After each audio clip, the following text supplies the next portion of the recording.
fine.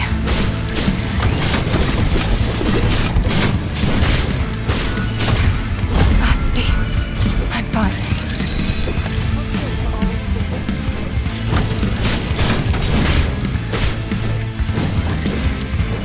Wait! We can make good use of this large gear!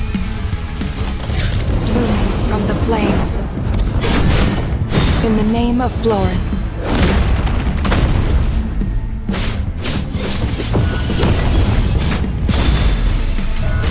Forgive all sins.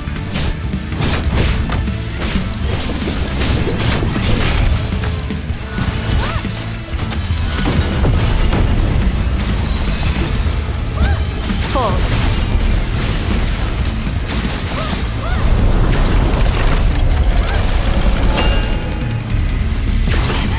Complete insight.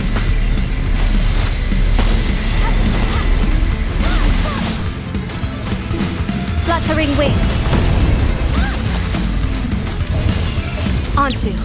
End it all. Complete insight. Full.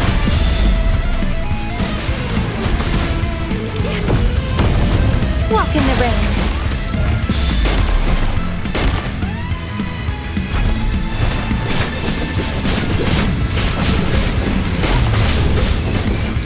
The fire is burning. Forgive all sins.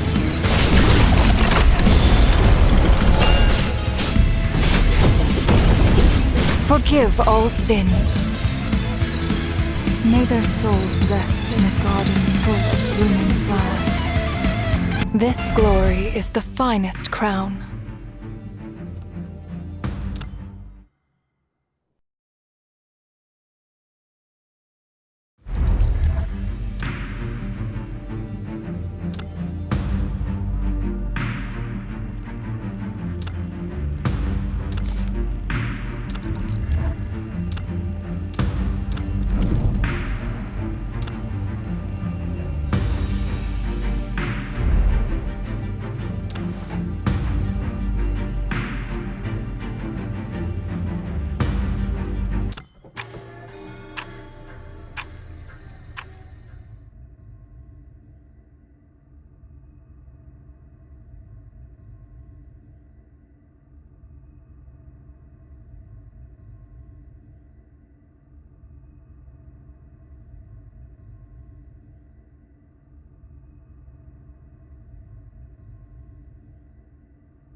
Father, I have arrived.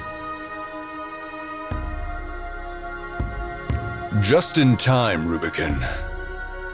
Look at the water lilies in the pond. They were brought here from Memphis. This is a tribute from the governor of Memphis Province. The lilies were plucked 20 days ago from the banks of the Memphis River, delicately immersed in jars filled with fresh water, transported on a ship across the Philistine Sea, and swiftly brought to Javriel. Today marks the onset of the flowering season. It would be a waste to enjoy these flowers alone, so I invited you to accompany me. I have also extended invitations to others. General Sarvis resides nearby in his mansion, and he should be joining us shortly. Are you acquainted with him? Yes, I know him. Sarvis is a valiant general. Knowing him is not enough, Rubicon. As my heir, you must remain well informed about all the developments in Javriel. Sarvis was recently promoted to the rank of youngest senator. It is imperative that you maintain a close relationship with him in the times to come. Understood, Father. I shall pay him a visit later. Well, that won't be necessary. He's already arrived. Your Majesty. Rise, Sarvis. Now, we await the arrival of High Priest Mirari. Sarvis, You have accomplished remarkable military triumphs on my behalf. I had promised that on the day of your senatorial promotion, you may select any city within my empire as your fiefdom, excluding Javriel. Have you made your decision? By the grace of your majesty. Let's skip the formalities of the Senate. Choose your city, and I shall grant it to you. Leave the pleasantries and bureaucratic matters to others. I desire a land as warm and inviting as your majesty's garden. While numerous warm lands lie within my dominion, only one city possesses a garden-like charm. Your discernment is commendable, for you have chosen a place even I find difficult to part with. Very well. Bellefontaine shall be yours. Tend to her with care, for she is a unique and precious flower even amidst my vast garden. Ah, here comes the High Priest as well. Greatness be upon you, my lord. May your reign endure as long as the Tiberius River flows through the Eternal City. Indeed, at my age, divine favor is required to sustain my rule over this nation for much longer. Worry not, Father. Your radiance shines as brightly as the sun that illuminates the entirety of Japheth. You've picked up the rhetoric of those eloquent orators, Rubicon. But have you ever seen a day when the sun does not set? I mean no disrespect, Father. I know you do not. While your words are flattering, I believe I truly merit such praise. I no longer require badges, scepters, or crowns to demonstrate my power. Nor do my accomplishments necessitate statues, poems, or triumphal arches to extol their glory anymore. The Senate recently bestowed upon me the title of the Sacred One. I wonder, on the day of my departure, whether the artisans will find a monument vast enough to inscribe all my titles. Frequently, I have wondered what further achievements I can attain during my remaining time.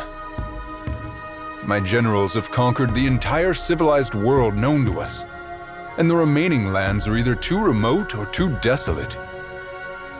My empire has transformed the Philistine Sea into an inland lake. In this regard, I've surpassed all previous emperors in history.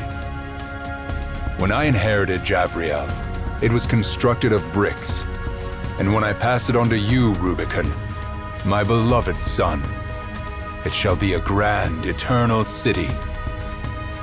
You mentioned the sun earlier, which brings something to mind.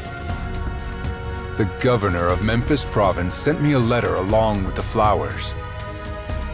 In his letter, he mentioned an ancient legend cherished by the people of Memphis, asserting that their god of the sun was captured by conquerors from the east. According to them, the conquerors hailed from a realm known as the Arsacid Empire. Have you ever heard of that place? To the best of my knowledge, the Arsacid Empire lies far to the east of our domain, inhabited by different people with a distinct culture. This region is situated near another sea. The Memphian legend concerning the god of the sun appears to lack veracity. It is merely a deity concocted by simplistic individuals for their own peace of mind. I understand your piety, Mirari. However, there have been countless gods worshipped in the lands conquered by Japheth. Since the native people believe in those gods, it implies that those gods have favored them, and we Japhethians won't interfere with their beliefs. With that said, it is surprising to hear claims that gods walk the earth as tangible beings that can be captured like treasures. Now, I find that interesting. Rubicon, Sarvis, and Mirari, go to the Arsacid Empire and see it for me. If the god of the sun is truly there, bring it back to my throne. Only Javriel deserves an everlasting son. Father, what should we do to the kings and lands of the Ars Acid Empire? I desire the sun only. If they decline my request, destroy them all. And if they willingly relinquish it, you may decide their fate. Well, I have spent too much time discussing a tiny piece of land. Let us enjoy these splendid water lilies before the sun sets.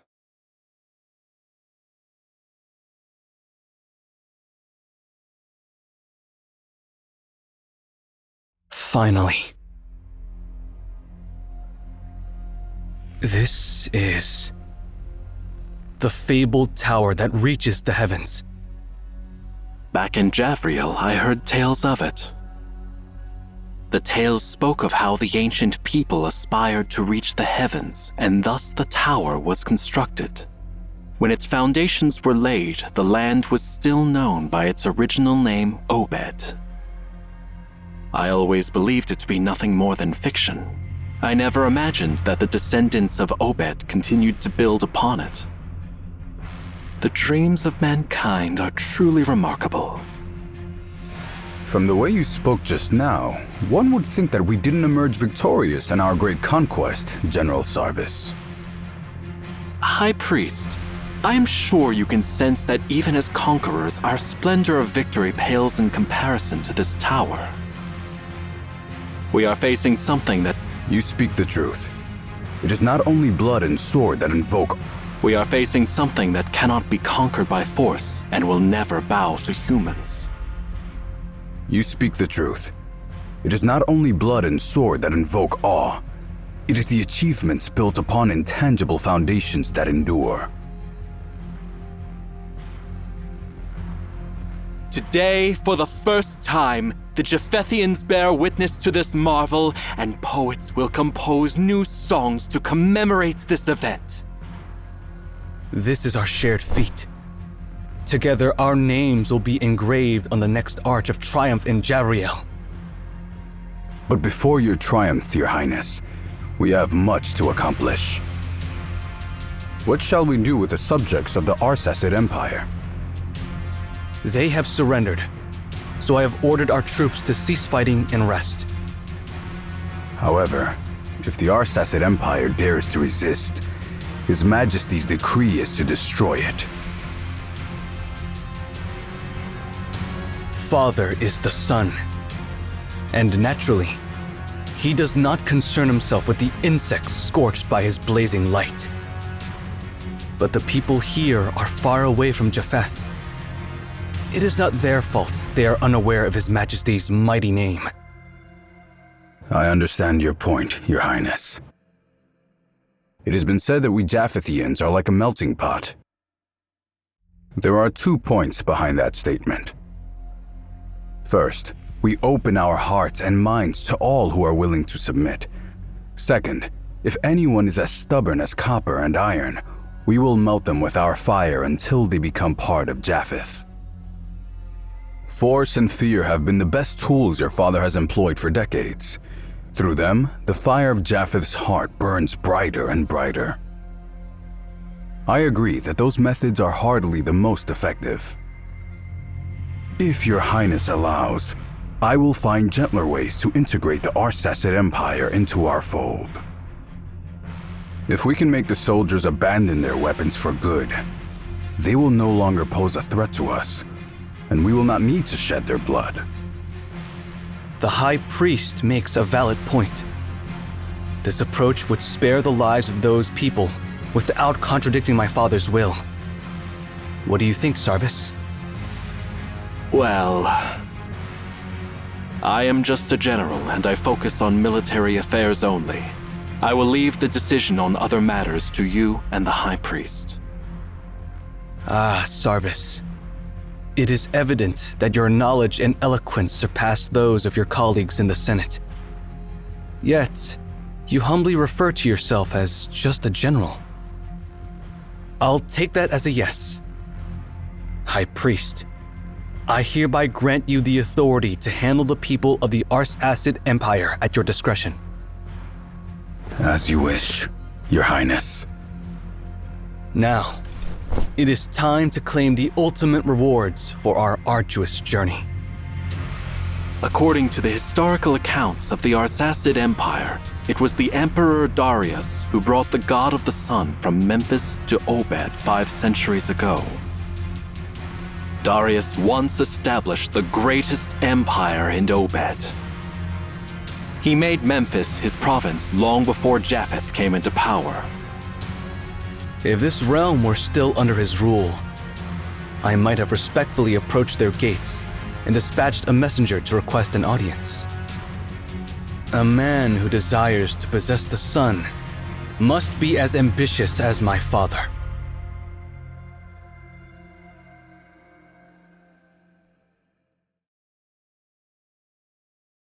The Tower of Babel. That's the one thing in the world, besides the stars, deserving of my upward gaze. It's only fitting that the most glorious trophy should be placed in the highest place of my kingdom. I'm now entrusting it to you, Emeon. What is this, Your Majesty? A good question, and one that I would like to ask you, too. I have heard tales that beneath the majestic waterfalls of the Memphis River lies the dormant, ancient god of the sun. It once destroyed the capital of an ancient pharaoh and then sank into the river. So I conquered the land of that pharaoh and ordered countless individuals to dive into the waters, leaving no stone unturned. But the outcome was a great disappointment. The so-called god of the sun was no more than a copper sphere. While it's well crafted, the artisans of Obed could have created a work of art 10 times more intricate than that. I ordered my people to smash it on the spot. However, even the mightiest warriors of my immortal army could not destroy it. No weapon could even scratch its surface. I had craftsmen construct colossal pyres and burn it for 10 days, yet its shell remained unaltered.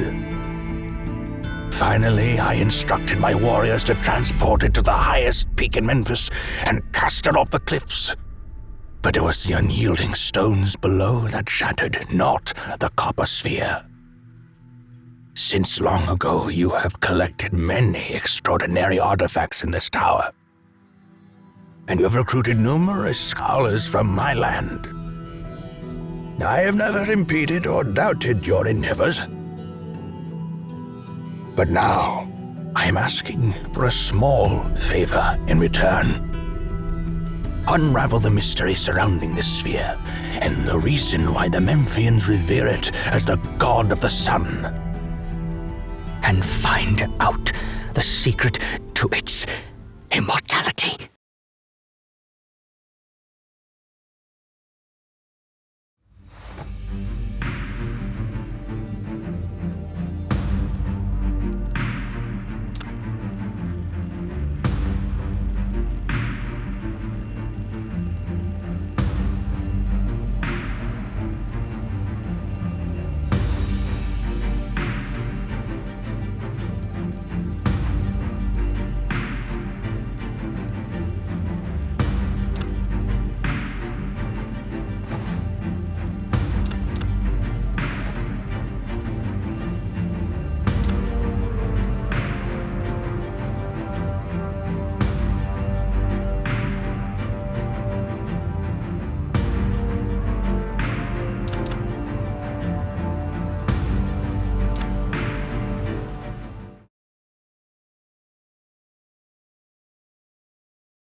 the letters used in the Arsacid Empire.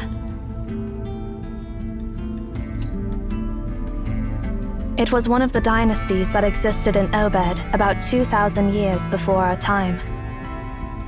The dynasty lasted for centuries, so it's hard to pinpoint exactly where we are within that period. Did you just bring us to some random point in time?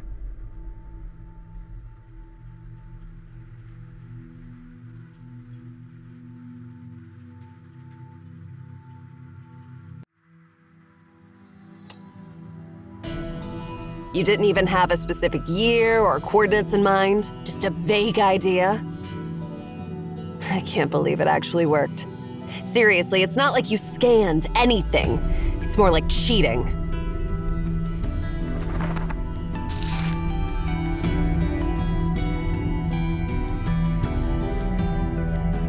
This is a legal document about the sale of grain and a deed to a farm. While it provides concrete information, it doesn't help us determine the exact time. You're as reliable as ever. No wonder that old man wanted to make you the next director.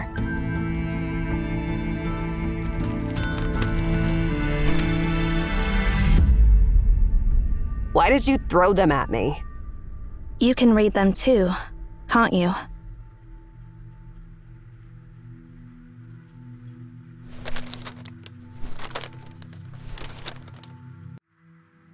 Let's see what the heck we have here. Basic math, ledgers, lists of engineers, tax collection records, and tribute lists. All useless information. Wait. I found something, Zero.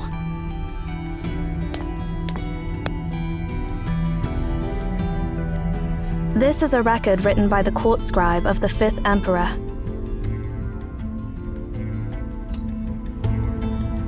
He was an unremarkable emperor in the history of Obed, and not well known. Throughout its long history, Obed has been the center of powerful empires at times, and has fallen under the control of other empires at other times. The 5th Emperor's reign belonged to the latter category. During that time, the Japheth Empire in the west, ruled by Emperor Thurinus, was at its peak. Thurinus' armies extended to the farthest reaches of the known world in all directions. In the east, they reached the Arsacid Empire. During his reign, Thurinus sent an expedition army led by his son Rubicon, the high priest Marar. However, the reason for the truce remains a mystery, as no records or treaties were. However, the expedition didn't result in Obed becoming a new province of Japheth, as was the case with other areas during that era. The reason for the truce remains a mystery, as no records or treaties were passed down through history. However, the Tower of Amaon, throughout different generations, protected it during all the... That's a nice way of saying sitting on the fence. The knowledge stored in the tower is incredibly valuable. Besides, those old chumps did have their talents, as long as they were willing to cooperate. No emperor in his right mind would give them a hard time.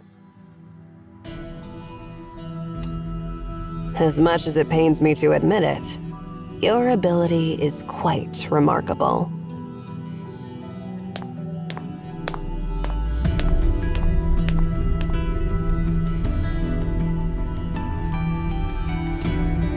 If I remember correctly, this is the second time you've asked me a question like this. My answer is still the same. But, since this is your second question, Arishan is the daughter of the previous director. Before my arrival, Cosmos planned to appoint her as the next director.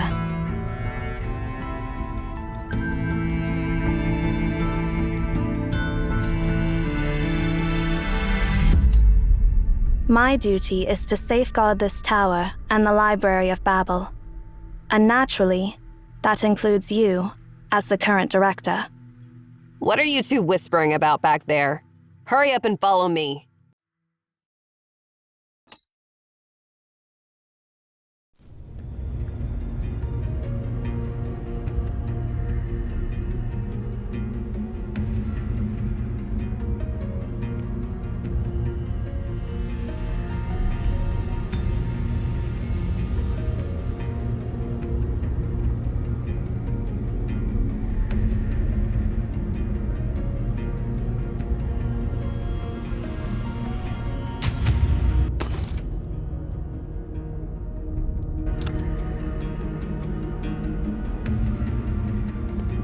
What a rudimentary ancient device.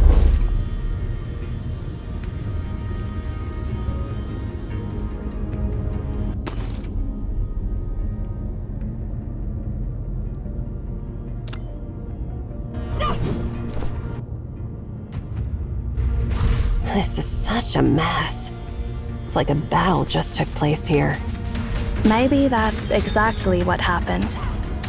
According to historical records, this is the time when the war between Obed and Japheth erupted. We might have arrived at a point where the war is still ongoing. They can fight their wars all they want, but why did they break into the library and make such a mess? How annoying. Let's go find Emaons from this era. They should be able to help us.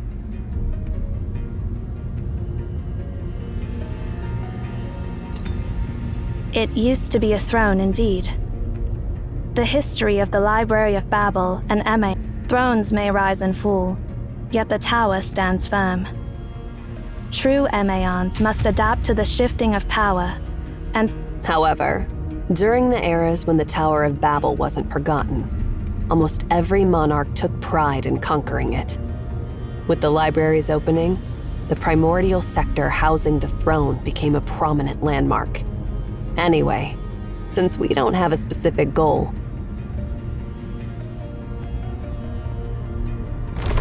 the main path ends here. Let's check out what's below.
not even budging. I should have known not to expect anything from this old junk.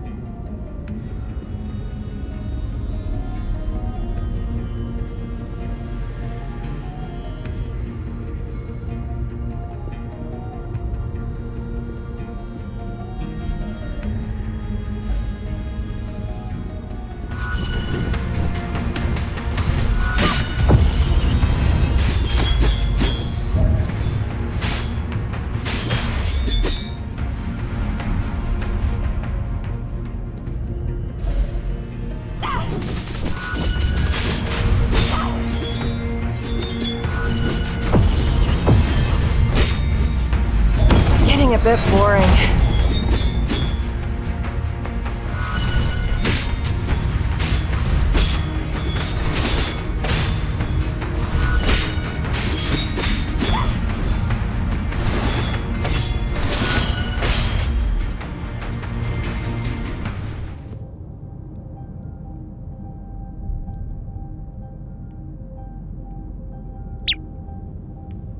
Who's there? Wait.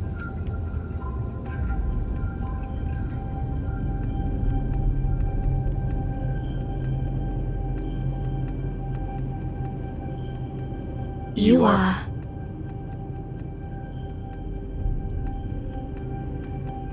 You're Outlanders. No, wait. The symbols on your clothes. Zero, you explain it to him.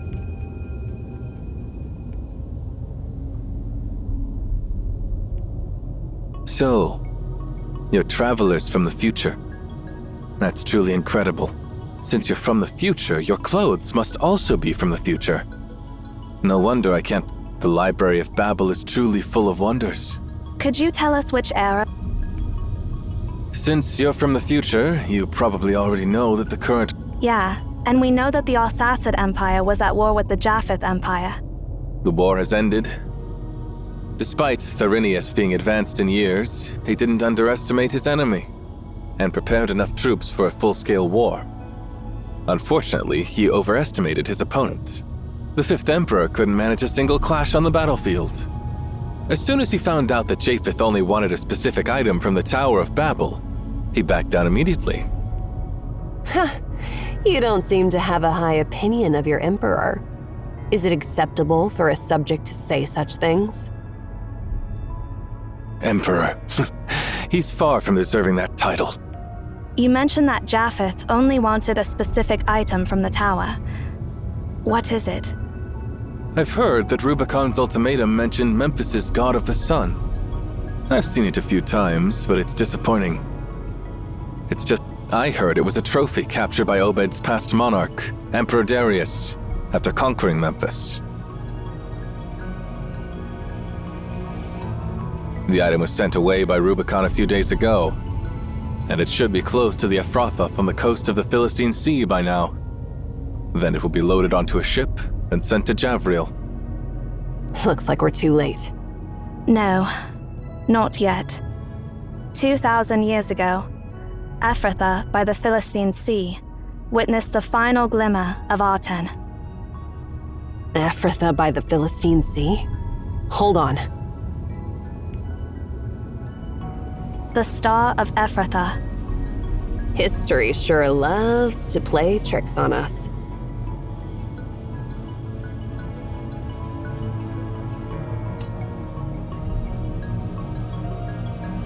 So, you don't know how to control that copper sphere either. No, we don't. Honestly, we wouldn't even know it's something that can be activated if you hadn't mentioned it. But since those Japhethians are so desperate to get their hands on it, they might have some knowledge about it. Interestingly, Prince Rubicon and his Praetorians are currently stuck in the library. What did you just say? Rubicon didn't leave after obtaining that God of the Sun. He learned about us and the Library of Babel from the Fifth Emperor. Rubicon considered the library a treasure far more valuable than that copper sphere, so he took his soldiers inside the Tower of Babel. It happened to coincide with the opening of the library, so I'm not sure if we should call it lucky or unlucky. So, you mean we can find him inside the Library of Babel? Exactly. Unfortunately, I won't be able to accompany you for the rest of your journey. I need to find my companions as soon as possible. That's all right. Thank you for all the information. May the library be with you. Emayon from the future.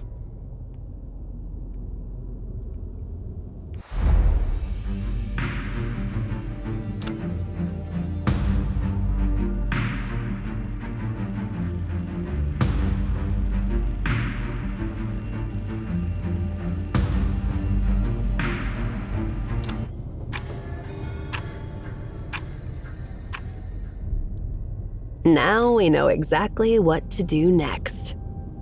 Hopefully, we'll find something this time. Since the Japhethians are after that copper sphere, they must have heard something about it, right?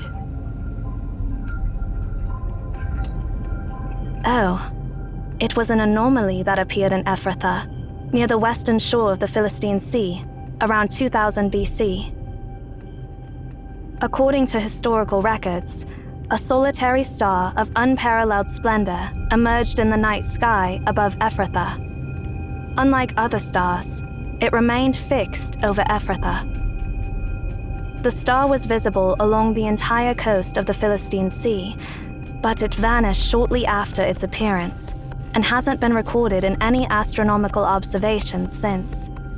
Naturally, some might consider it a collective illusion, but for us Emayans, it was an undeniable anomaly. Since there were no Emayans in Ephrathah at that time, the truth behind this incident has remained a mystery for thousands of years. Until just now. Considering the time and location, it's safe to say that the Star of Ephrathah is Aten, which the Japhethian, although it lasted only for a brief period, it did ascend back into the sky, emanating radiance and brilliance. The only question is this: who in this era discovered the command to activate it?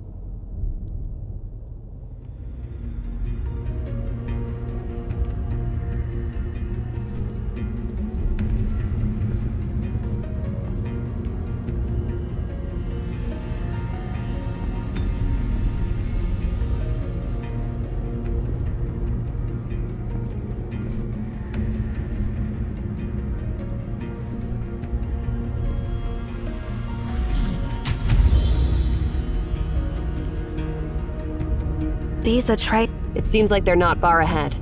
Let's hope we can still... These are traces left by the marching soldiers. It seems like they're not far ahead. Let's hope we can still reason with those Japhethians in the tower.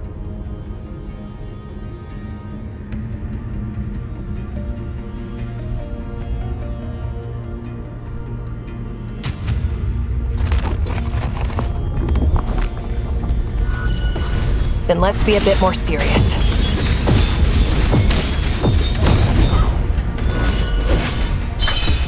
Looks like you've run into a bit of trouble.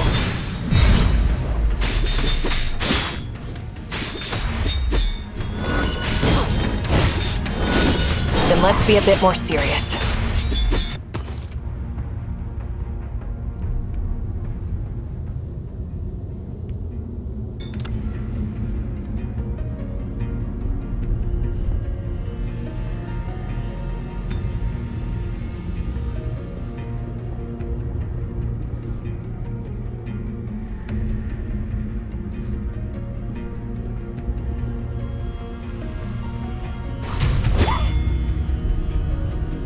Interesting fellow. Interesting fellow.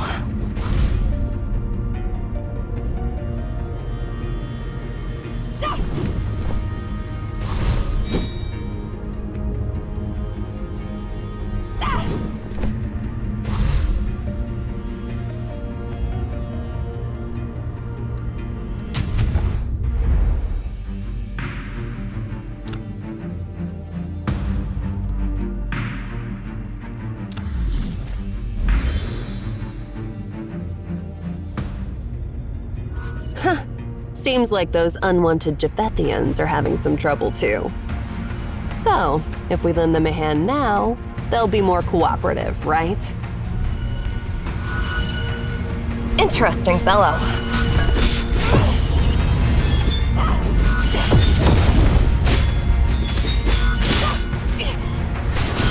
Blooming from the flames. In the name of Florence.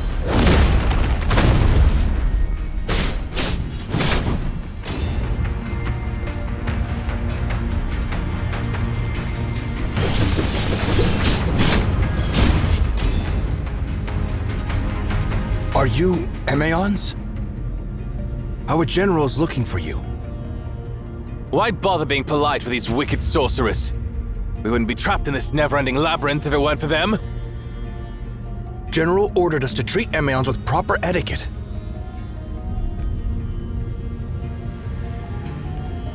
Well, let's skip the pleasantries. To be honest, we're looking for your commander, too. And you should already know that none of you will make it in this maze without us. Are you threatening us? Silence! I apologize. Our general is nearby, but this place is dangerous. Please allow us to clear a path ahead for you.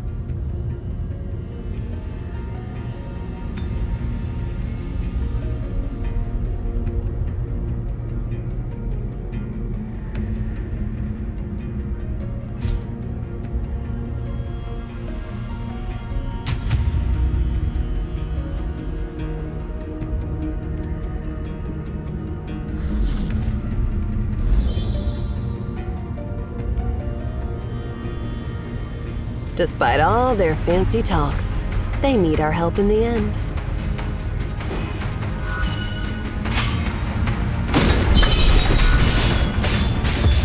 Looks like you've run into a bit of trouble.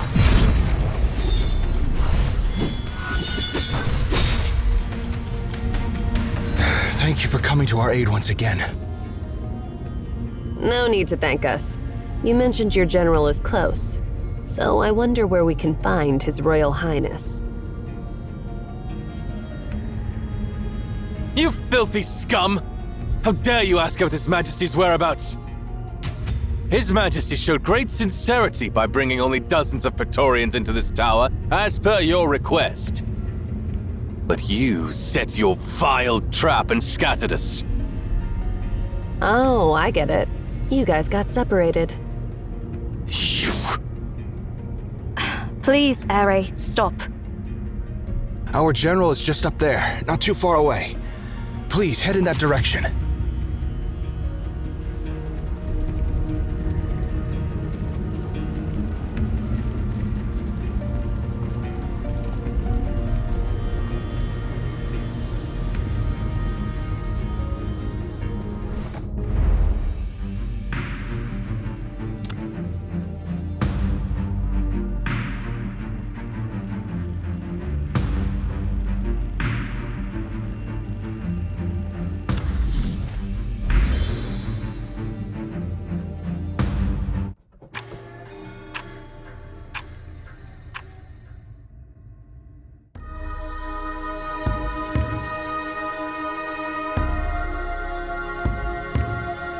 Oh? You're just in time. Although we haven't met, judging by the patterns on your garments, I assume you are Emeons, the caretakers of this ancient tower, correct? The vastness of this world is truly beyond mortal imagination. When I first heard about the Library of Babel, I dismissed it as mere ramblings of the common folk. Turns out this marvel really exists.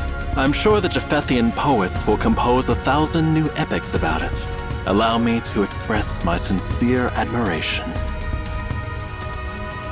However, as you can see, we are lost inside this tower.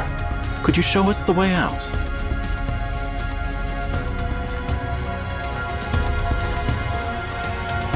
Watch your tongue. A commoner like you has no right. It's all right. They're the hosts here. It's only natural for them to ask the name of their guests. I am Sarvis, a senator of Japheth and a general serving Prince Rubicon.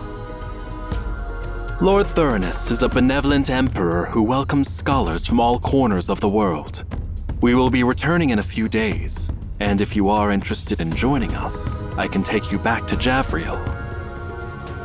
But of course, that's on the condition that you lead us out of this fantastic labyrinth. I've heard that Rubicon's ultimatum mentioned Memphis's god of the sun. Until just now. Considering the time and location, it's safe to say that the Star of Ephrathah is Aten, which the Japhethian transported from the Arsacid Empire.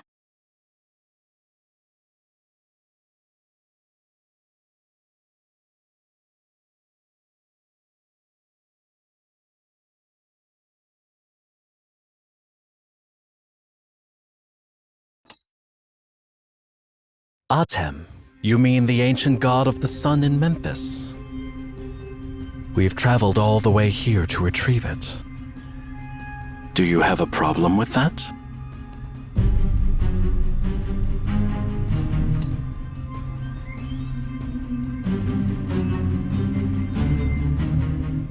During our journey, my men gathered many records about Aten, and I've heard about your research on the god of the sun.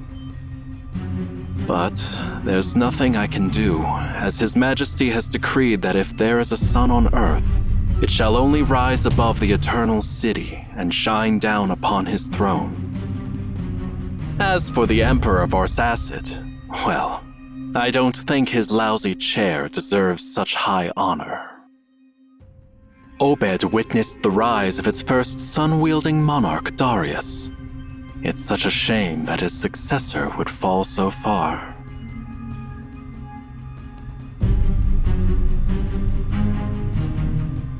Since you've come here for Aten, you must know how to harness it, right?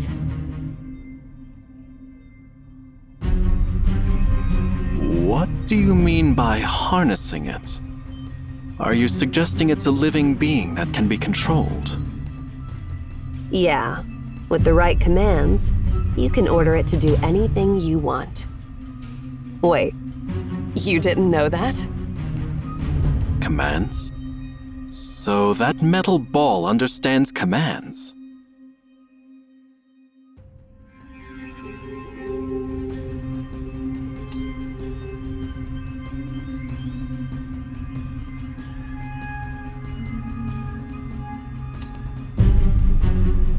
Float, Ephrathah, deactivate?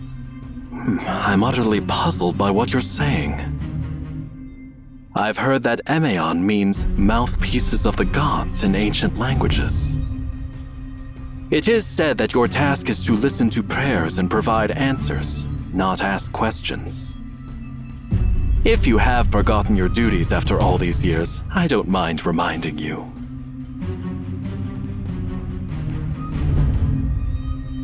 Or are you trying to buy time? Are you using this labyrinth to separate us from Prince Rubicon and now asking questions to stall for time?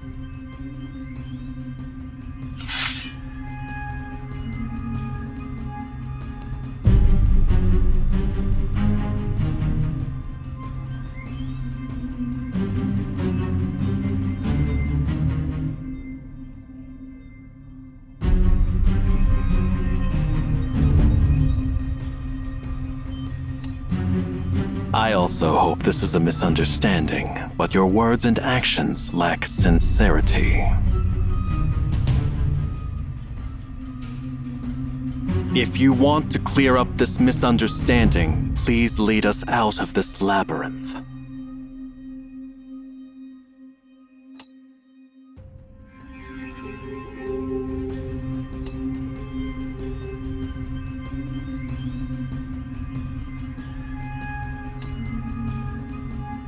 What a shame. It seems you're intentionally delaying my return to His Highness. We have traveled all the way here, but failed to find worthy opponents.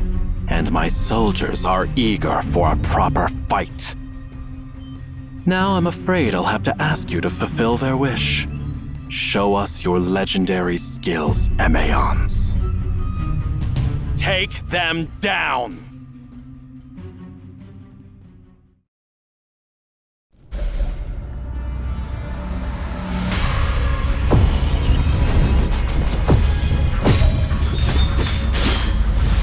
Interesting fellow. Looks like you've had some professional combat training. Praiseworthy, but your coordination was a total disaster. You might be good in gladiator battles against beasts, but when it comes to my battle-hardened legion, you're as vulnerable as a kitten before a lion. Then let's be a bit more serious. Phalanx formation, soldiers! Looks like Don't you run into a underestimate bit of our trouble. foe! General, monsters are swarming in. Hold the line! Maintain formation! Wipe out all those monsters and capture those Emeons alive! What are you waiting for, Master Director? Do you seriously think we can defeat the mighty Japheth Phalanx at the peak of their power? Just activate your amazing time machine and make a quick escape.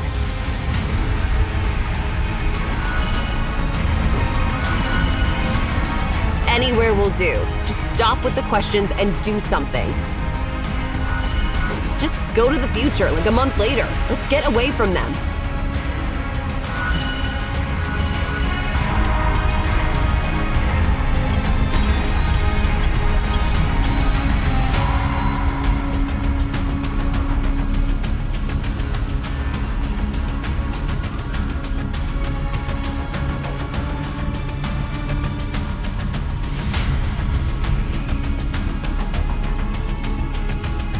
Is your time travel ability malfunctioning or what? Are you sure you've sent us a month ahead?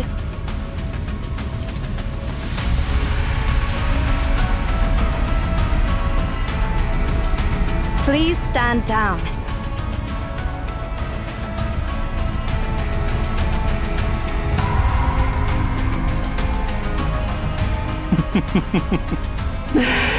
Dear Emeon, I bear no ill intentions.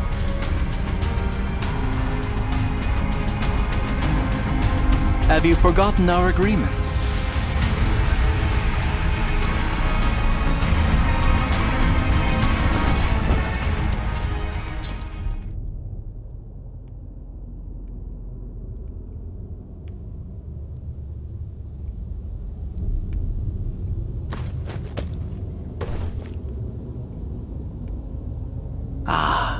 Thanks, Emeons.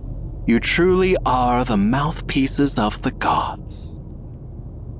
Following the divine words you delivered, we managed to appease the wrath of the god of the sun. It is you who have saved the world from destruction and allowed us to witness the true sun once more. The people of Japheth, the Arsacid Empire, and all other regions should be grateful for the news you brought.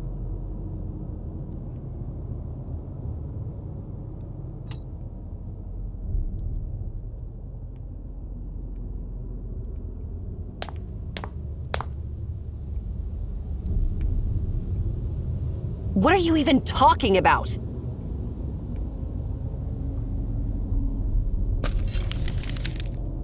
I apologize for my excessive enthusiasm. This is the note you asked me to write down.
I'm grateful, Your Highness.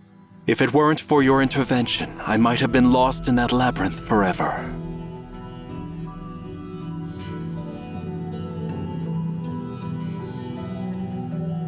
Don't mention it. High Priest Mirari insisted on bringing the Emeons along, and it turned out to be a wise decision. Otherwise, we would have been trapped on that endless stairway forever. Speaking of Emeons, I encountered a few of them in the tower, and they were dressed in a peculiar fashion. They mentioned something beyond my comprehension. According to them, the copper sphere we transported back to Japheth appears to be a living entity or a device that can be activated through specific commands. They also claimed that the ancient god of the sun in Memphis would rise again over Ephrathah, and they held us responsible for this occurrence. Where are those Emeons now? I apologize, Your Highness. I had intended to capture them alive and gather more information. Although they were skilled fighters, their lack of coordination made them vulnerable, and we could have easily defeated them. However, just as my soldiers closed in on them, they vanished into thin air. At first I thought it was an illusion, but the marks left on my soldiers' weapons and armor are undeniably real. Sarvis, After witnessing numerous miracles in the library, are you still amazed by such minor happenings? I won't be surprised by anything that happens within those infinite rooms. It astonishes me that Obed possesses such a treasure. If the claims of those Emiens are true, regardless, that copper sphere, even if it is connected to the sun, doesn't matter anymore. The sun rises every day, but it doesn't provide answers to humanity's questions about the world. Speaking of which, how is the negotiation progressing, High Priest? The clerks have prepared the necessary documents, stating that the Arsacid Empire will become our vassal state in exchange for our protection. Once you add your signature, the contract will be sealed. There is no need. The treaty is now null and void. Disseminate my orders. Instruct our soldiers to besiege the city. We shall capture Obed, seize the tower, and claim the library for Japheth. The library of the gods. I never realized that such a wondrous place truly existed in this world. Your Highness? I understand your perplexity, General. While reneging on our word is dishonorable, let's consider the fact that the Arsacid Empire is corrupt, and its emperor is an imbecile. If they attempt to exploit the power within the tower for nefarious purposes in the future, I believe you comprehend my concerns, Sarvis. Only Japheth possesses the power to safeguard this marvel from the unworthy.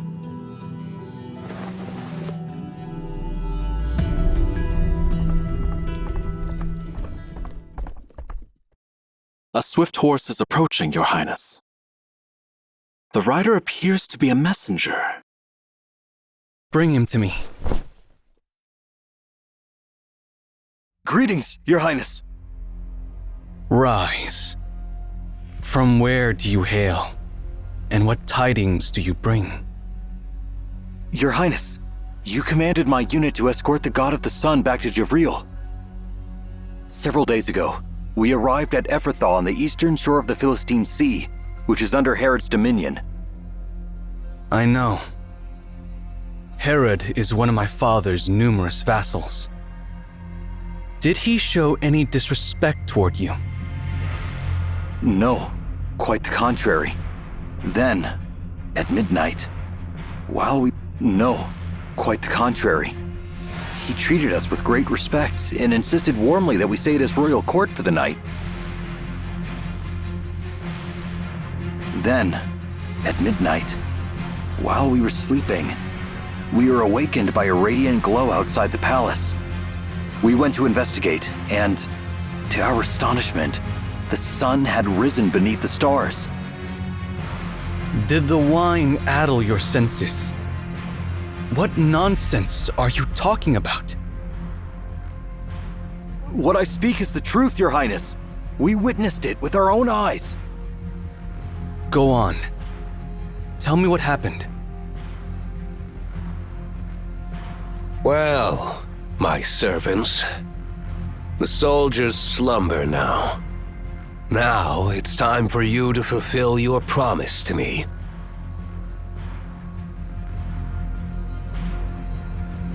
And should you dare to deceive me, your suffering will be 1,000-fold worse than your darkest nightmare.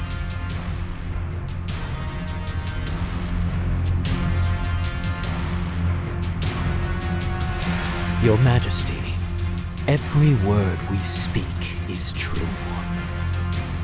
Our ancestors were once priests of Memphis, serving pharaohs for generations in the distant past. After the kingdom of pharaohs crumbled, we were exiled but fortunate enough to find shelter in your court. Our deepest secrets are never recorded, but passed down through oral tradition among our closest blood relations. Among them lies the secret of the God of the Sun. During the era of Pharaoh Akhenaten, the priests discovered how to harness the power of the sun, bending it to the pharaoh's will. It is the language of the gods. Merely recite the divine words, and the sun will rise at your command.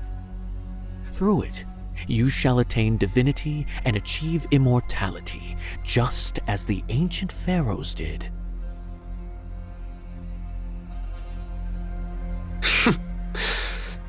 Yet you do not hesitate to share such deepest secrets with me. It's precisely because you are a benevolent and generous ruler. That's why we're willing to reveal these secrets to you.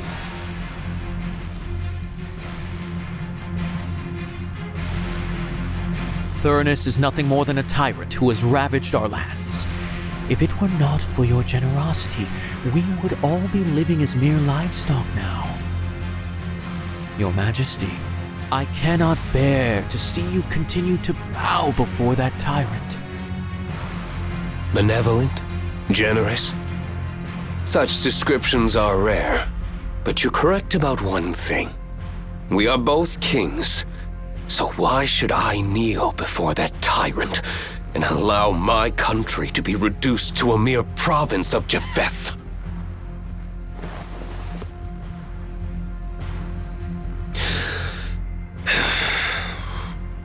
Very well. Let me see for myself if your claims hold true.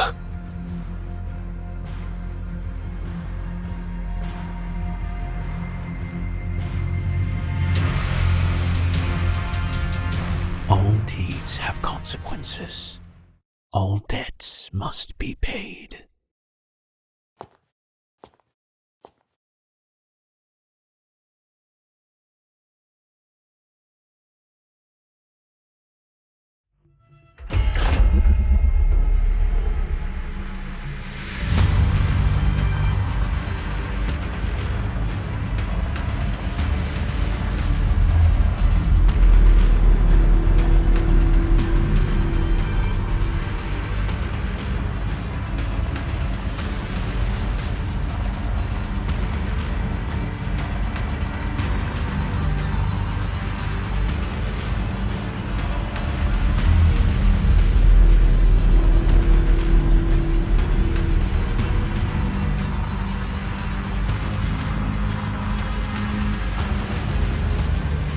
Arise, sun. From this moment onward, even the stars shall pale in comparison to the sun I have awakened!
I will answer all your questions to the extent to which I am permitted to do so.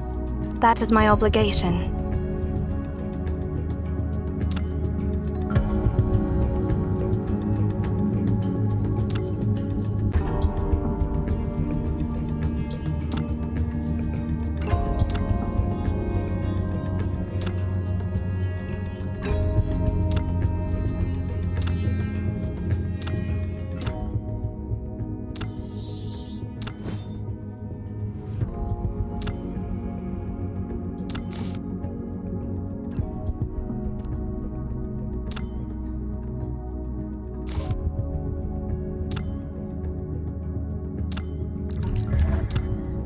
It tests us like gold placed in a furnace. It accepts us like a burnt offering. When we are favored, we shine. See suffering as a blessing.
I take back what I said about our director being an imbecile. Having a time machine at our disposal is actually pretty convenient.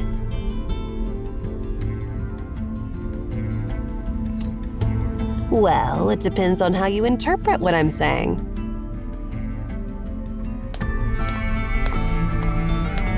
What? Finally done dealing with me? The former #1 director candidate?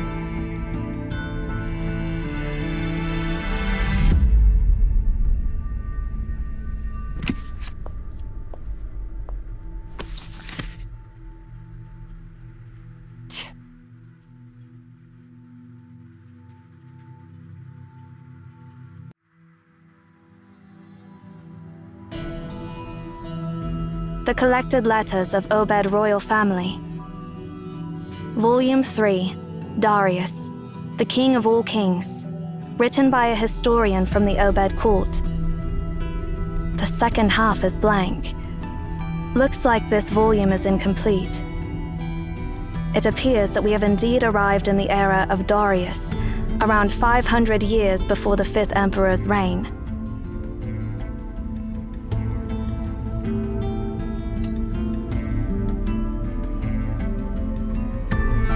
That Emeon we encountered mentioned that Darius was the one who first brought Aten from Memphis to Obed. Sarvis also mentioned that Darius was the first ruler of Obed to harness the power of the sun. I see.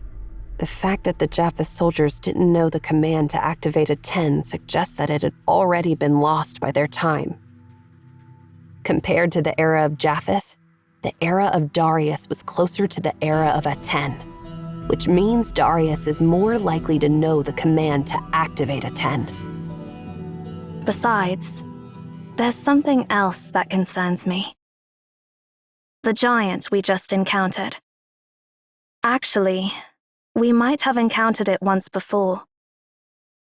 Back in our time, when you entered the Tower of Babel and activated the dormant beacon, we came across something very similar, Sia.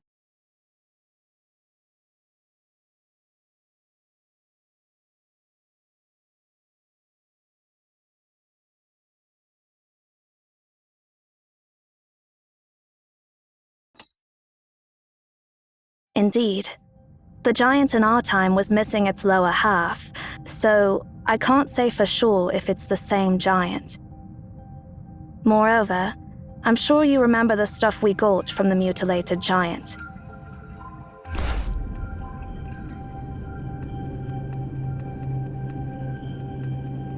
According to Master Ninsar, it belonged to Darius.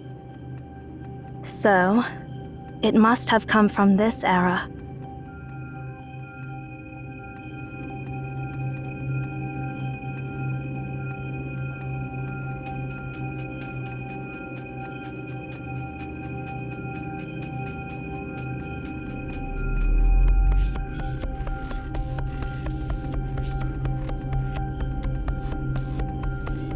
Sorry for interrupting your discussion, but that was the first time I saw that huge guy. So that giant has been after you? What did you do to anger it so much? We didn't do anything.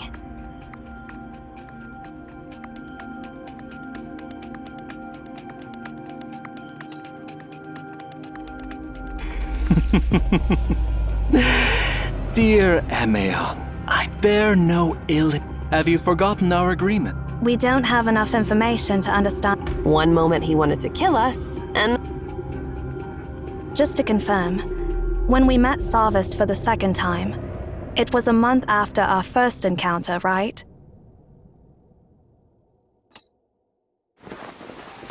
Did you figure something out, or...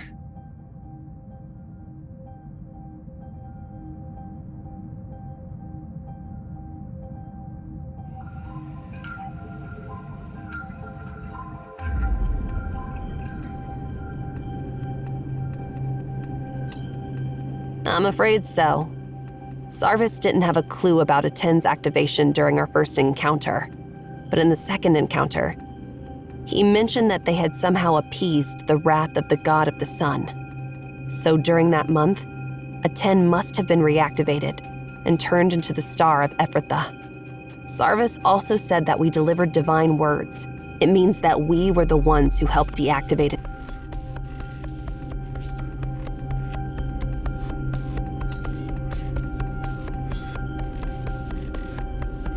Remember what Enki said? Be careful. The prophecy may actualize itself. Actions taken to prevent tragedy can end up causing it. Now I understand that Sarvis wasn't exaggerating when he said we saved the entire world from destruction. After Aten was reactivated, its power must have kept increasing, just like when it destroyed Akedaton. Imagine what would happen if a fusion reactor continues to increase its power output without being shut down. We obtained the command and delivered it to Sarvis. However, it wasn't us from the present. Rather, it was us from some point in the future. Because of our time travels, the prophecy actualized itself. Sure. There is no other choice. Now we're not just responsible for saving the library in our era, but also saving the world in Sarvis's era. We must move on and find the command to deactivate Aten, and deliver it to Sarvis. If we fail, both eras will veer off their intended paths and collapse completely. I'm not going to answer that. There are a bunch of geezers in Emeon who specialize in time paradoxes. I've never paid attention to their lectures. All I know is that it would be very, very, very bad.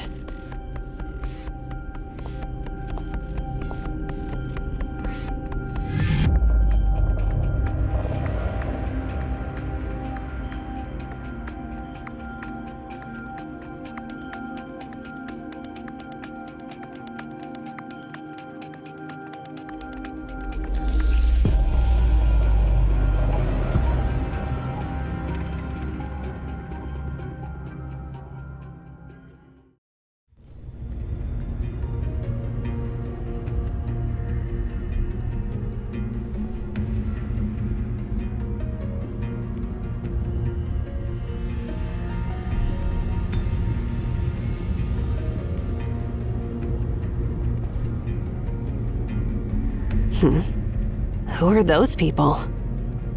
Judging by their attire, they must be the Immortal Army, Darius's Praetorians. Of course I know that, but why are there so many Immortal Army soldiers wandering inside the library in this era? Your Majesty, please forgive us. We are devoted to you. Hey! They can't even hear us. Never mind. Let's keep going. We'll surely find someone we can reason with, right? Those who betray His Majesty will pay with their lives. In the mighty name of Darius, the King of all kings.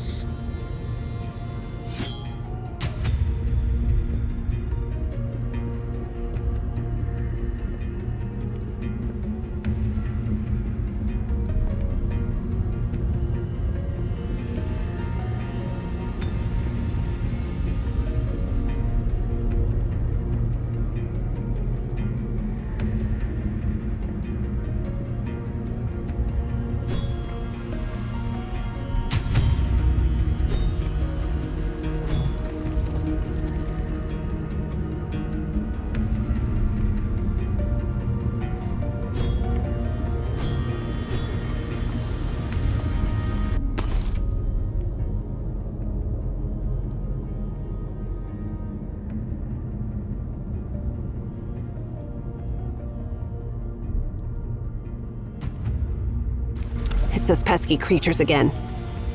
Hey, use your time-stopping ability on them.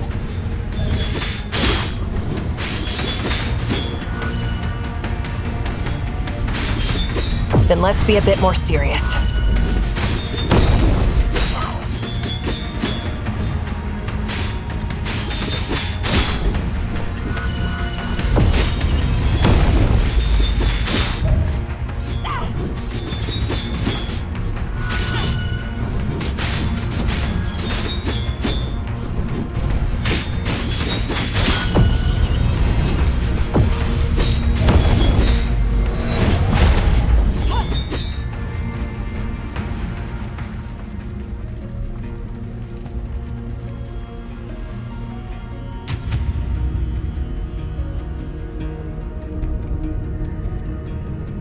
Halt! Or you'll end up like those sacrifices hanging there.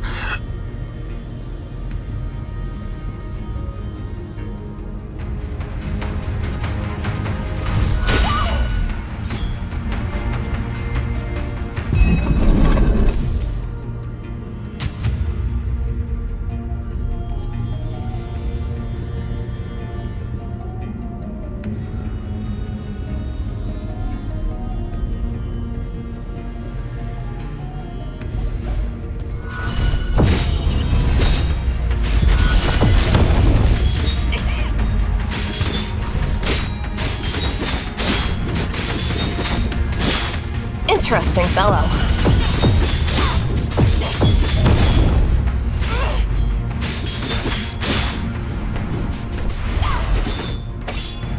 This era, it's truly weird. Obviously, those Immortal Army soldiers have been wandering around inside the library for quite some time. Otherwise, they wouldn't. What exactly happened? Emperor Darius was the ruler of the ancient Obed Empire, unlike the Obed Empire under the 5th Emperor's rule. Towards the end of his reign, though, Emperor Darius inexplicably shifted his focus. The records about Emaon are not detailed, as their leader Pythagoras mysteriously vanished without a trace one day. Emaon's historical records are all but blank during this era.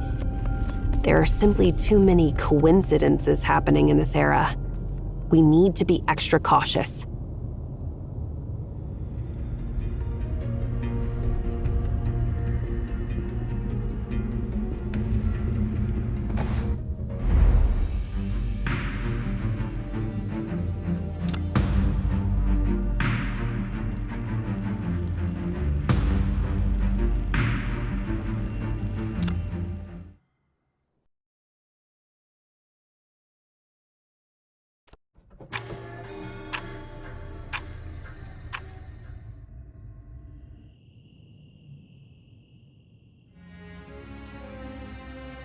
The stars. They appear so distant, yet shine so brightly.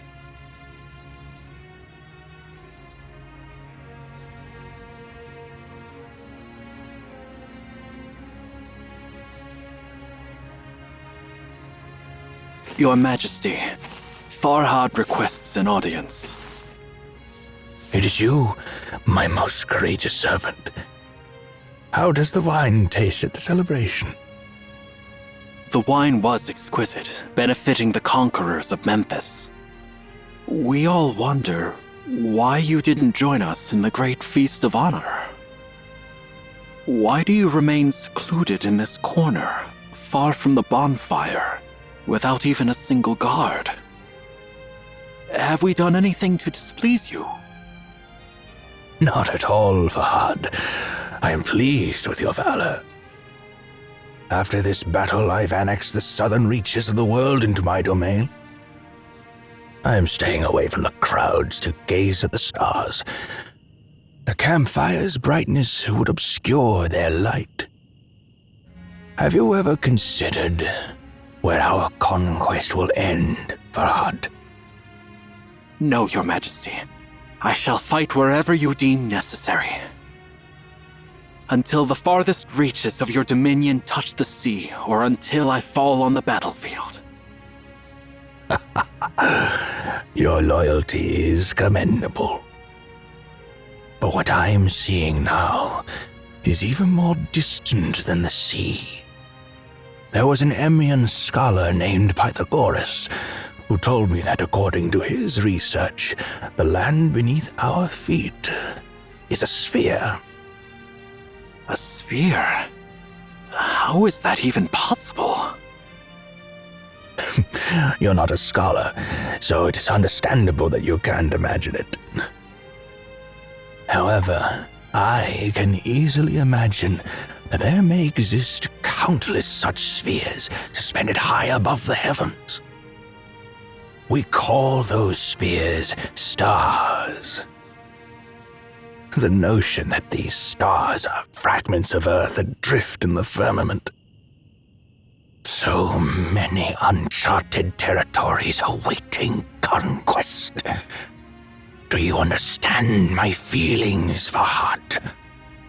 In comparison, Memphis, no, even the entirety of Obed, pales in significance.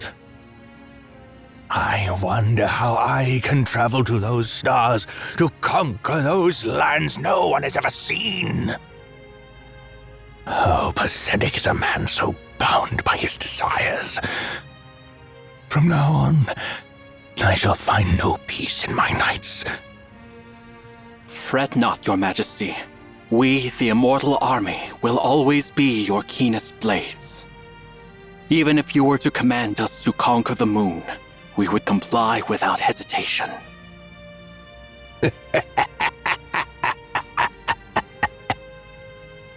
You truly are my favorite servant, Fahad. Arise, for I shall share my glory and dreams with you.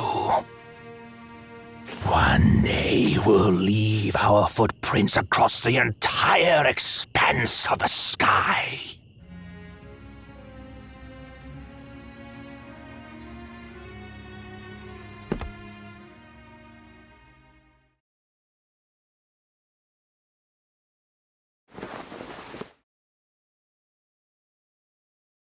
So, it was but a dream.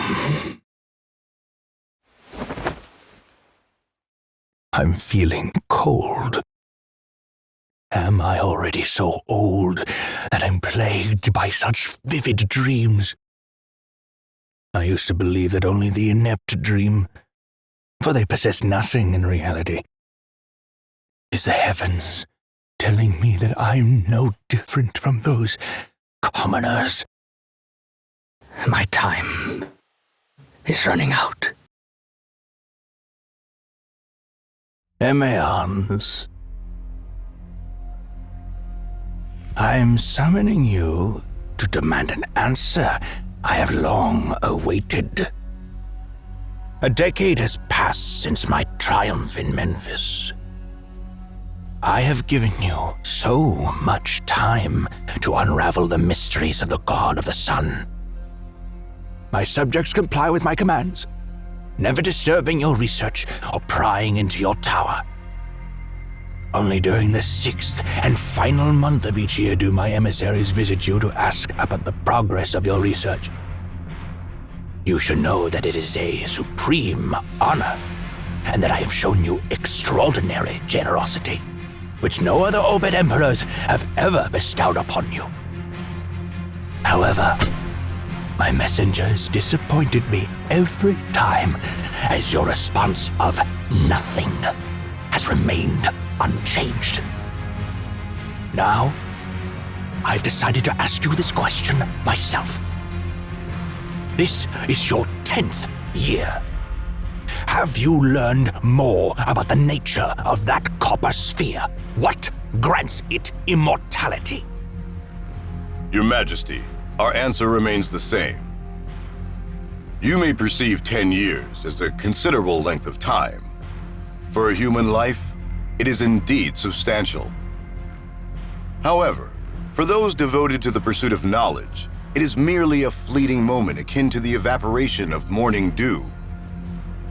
Undoubtedly, that sphere represents a creation that transcends the limits of human understanding. Even if it is not a deity in its own right, its creator must possess divine qualities. We need more time to figure out its true essence.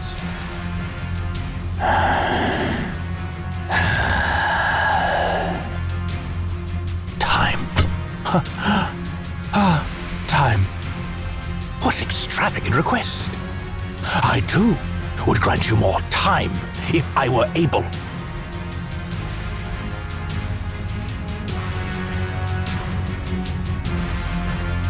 Unfortunately, the time given to me is dwindling.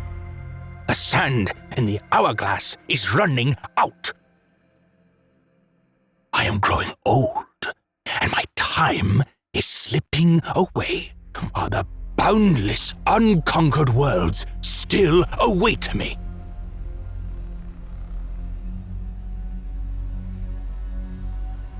I am asking you once again, Emeon. Do you indeed have nothing to give me in return? Your Majesty, I hold you in the highest regard, but I must inform you that neither your Majesty nor your power hold sway within the realm of knowledge. Though you may command all on Earth to declare that the sun rises in the west, it will still be the eastern sky that illuminates the next dawn. I can assure you that we're more eager than you to learn the nature of the sphere. It is the calling of the scholar.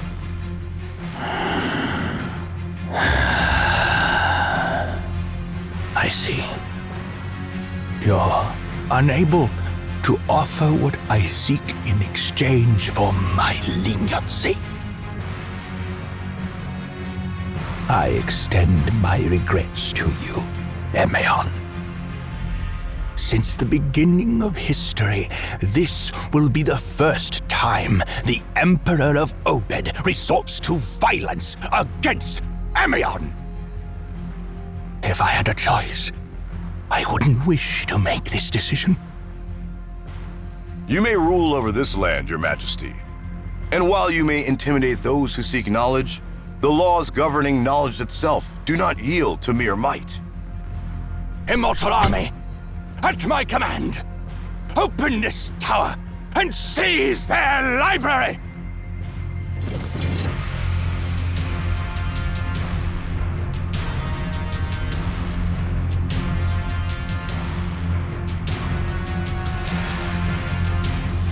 If this library is as miraculous as the legends proclaim, containing the sum of all worldly knowledge, it must surely hold the secret to immortality and the immortal power of that copper sphere. Since the mouthpieces of the gods remain silent to my request, I'll uncover the answer myself. We can't prevent you if you're determined to do so, Your Majesty.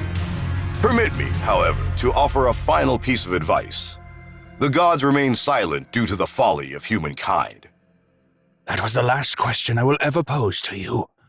From now on, you are no longer permitted to address me. Immortal Army, storm their tower and breach their gates.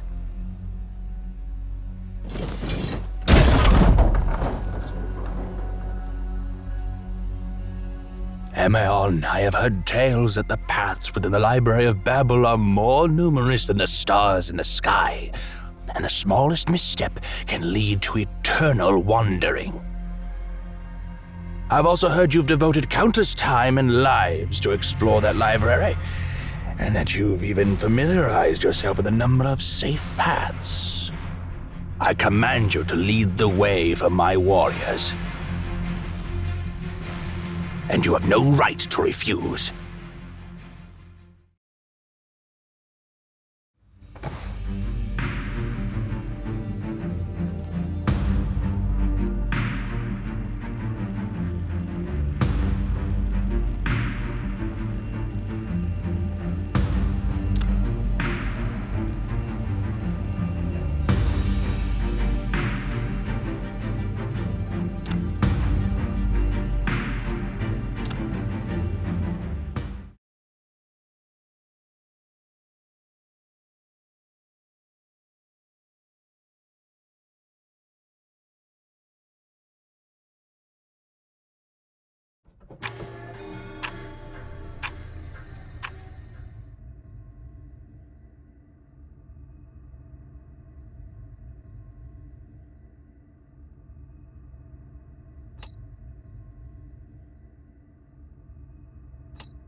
You're right.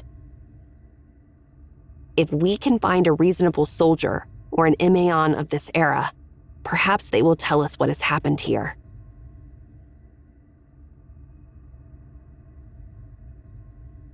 Let's go. We don't have much time.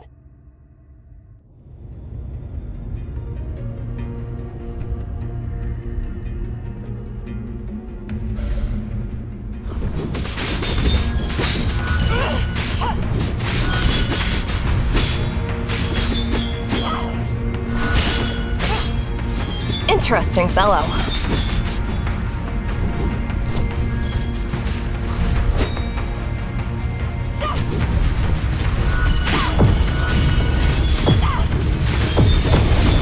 Interesting fellow.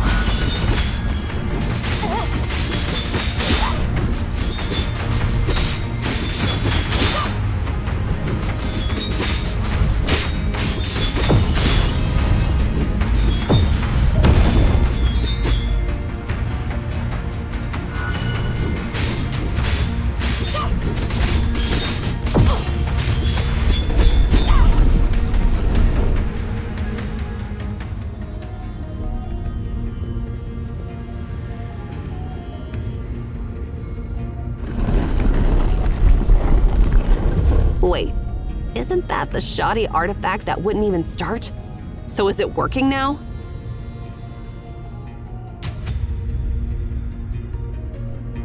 Those who offer themselves to His Majesty will be rewarded 100-fold.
The main path is blocked.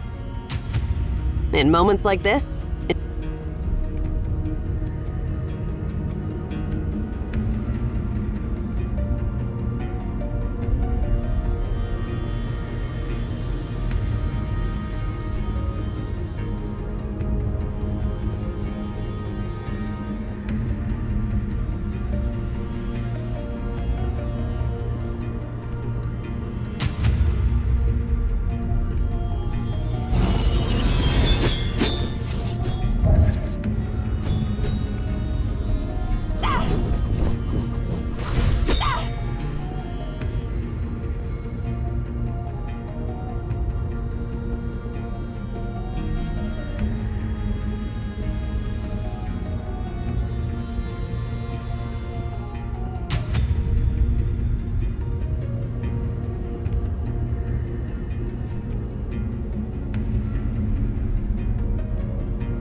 There are still people over there. I don't expect to find any living people we can reason with, but let's go check it out anyway.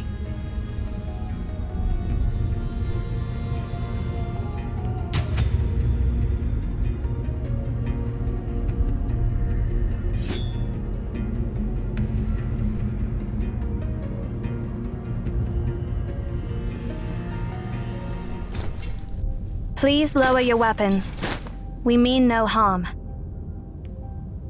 Who are you? We are Emaons.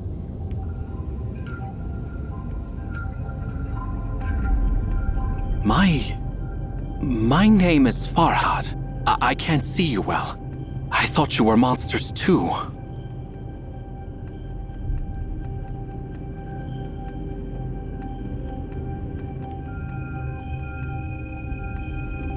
Thank you so much.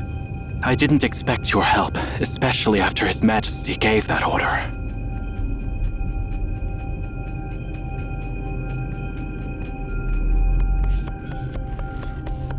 His Majesty? Are you talking about Emperor Darius?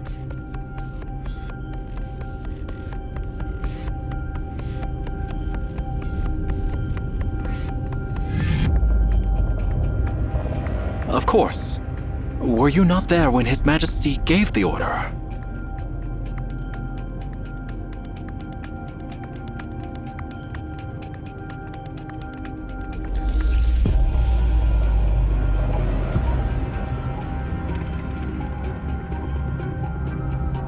His Majesty ordered the Immortal Army to take over the Tower of Babel and the Library of Babel.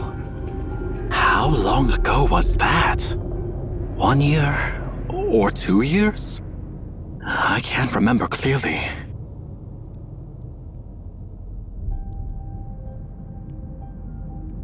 This is not a library.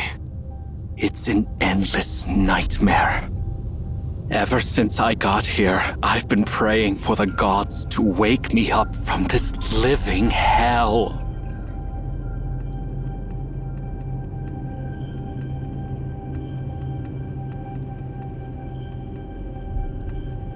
Take over?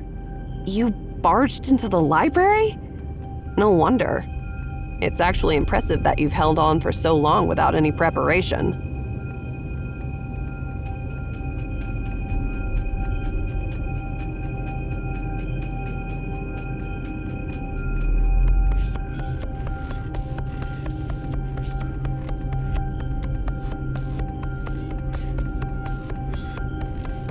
Why did your Emperor send you here to die? Our mission is to uncover the truth about the God of the Sun in Memphis.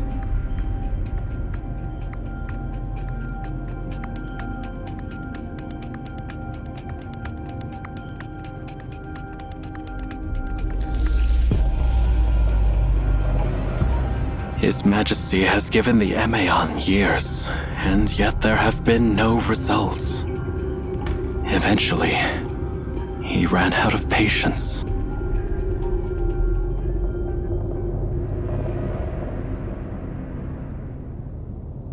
Personally, I don't have anything against you.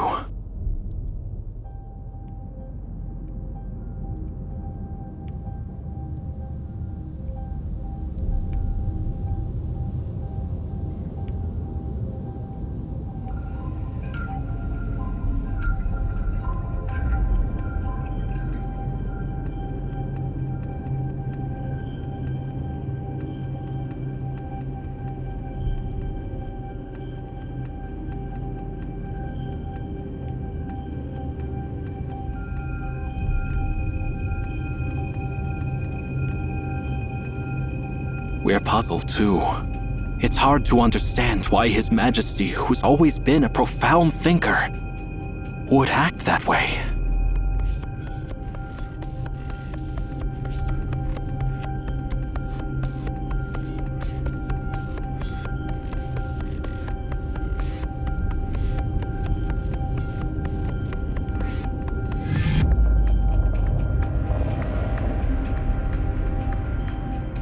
Emaon, I know it may sound brazen, especially after we barged into your tower, but I'm asking you to take me back to His Majesty.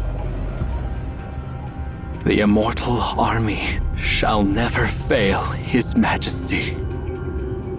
What a coincidence. We're actually searching for your Emperor as well.